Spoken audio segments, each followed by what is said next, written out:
感冒发烧啊，开始实操。感冒发烧，感冒咳嗽，通常都是因为风寒入体而导致的，感冒一系列的症状，比如流鼻水啊、咳嗽啊、咳痰啊，怕风怕冷啊这一些。通常首先清洗的是我们的膀胱经，膀胱经的上部这一个位置，它的疏通，首先也是一样，风池。什么叫风池？风进去了一个大池，这里很容易存储这一些风邪在里面，所以叫风池。风府那就更大了。如果清洗到这里的话，对，风池风府是因为他们有一个空穴让它进去，并且进去，清洗它。肩颈也是空的东西，对，所以很容易大穴来的，所以很容易侵入。所以治疗的时候就不要用这里了，就用这个刮了，那个刮痧吧，刮，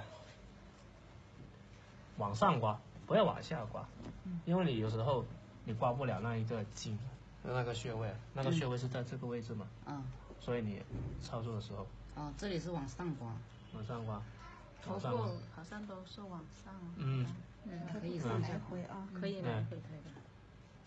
我也没有来回啊，我们也是一个方向。可以上下。然后呢，他们的出路是在前面，拨了这里，让它输出去。输出去。感冒咳嗽也要做这里哦。平时我们只叫人家做大椎还有胸前面。输出去。然后就是这里，继续做一次。风池风府都在很近的啊。风池在这里。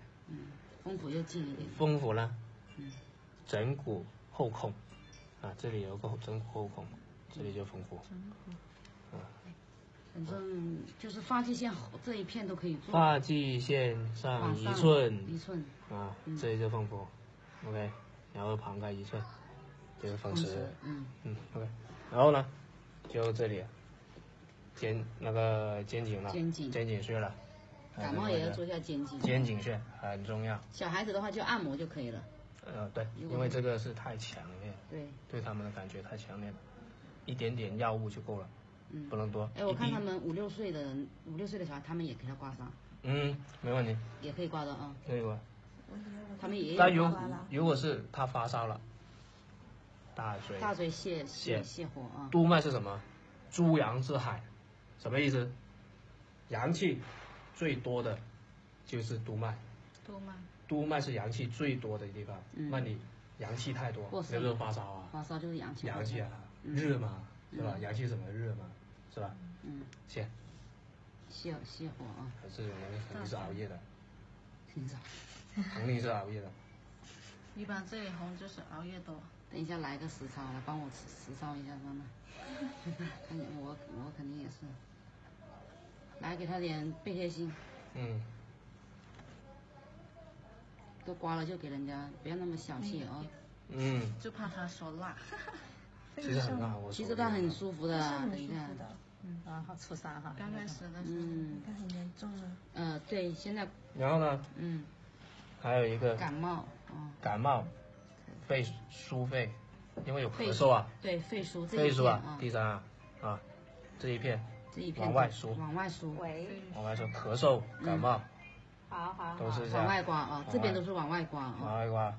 往外刮。皮有那个梳完之后就这样。再往外刮。再往下是吧？对。先往外。往外泻。是往下刮还是往外刮？往外，再往下。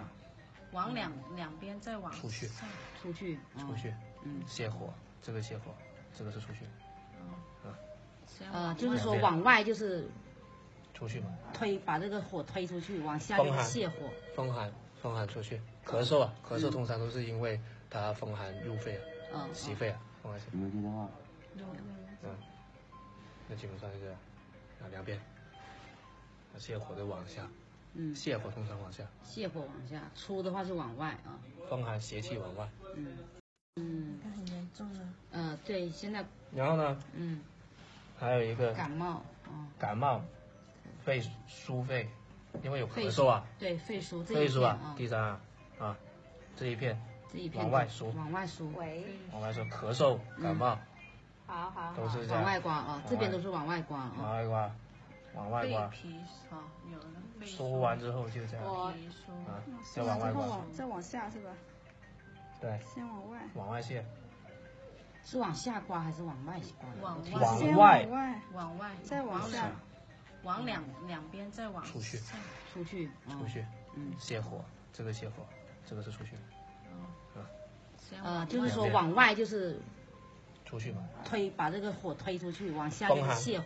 风寒出去。咳嗽啊，咳嗽通常都是因为它风寒入肺啊，袭肺啊，风寒袭。那基本上是这样，两边。泻火的往下，泻火通常往下。泻火往下，出的话是往外啊。风寒邪气往外。热气是往下打。就是说发烧。上火就是往下，然后风寒就是往外就可以了啊。马上泻火。平时我们都是往下，往外，包括如果那你像督脉的话，你平时风寒的话也可以做的也是往下嘛。风寒的话，通常我做肩颈这一块，督脉就没做了，督脉就很少，只是刮几下带过。过20分钟有个客人。行，那基本上是这样。然后感冒发烧基本上咳嗽都是一个，然后还有一个咳嗽的就喉咙揪杀。喉咙。刚才已经说过，喉咙揪杀。知道。点一点点。点一点点喉咙这里。这里。对，偏头这里凹这里啊，可以加一下，稍微的掐一下。因为这里用刮了，是很大的那个刺激。这里是用掐。那像这喉咙有痰也可以，对不对？有痰也可以。而且有一些人呢，他是喉咙好像没有痰，但是感觉好像有东西顶住的，很不舒服。不舒服。这样子。像我平时就是那个，像我平时这个地方经常这样。像这种讲话多啊，声音。像这种现在随便捏就好痛啊，这里是什么？哪里？就是天突这个地方。我上次捏一下就红了。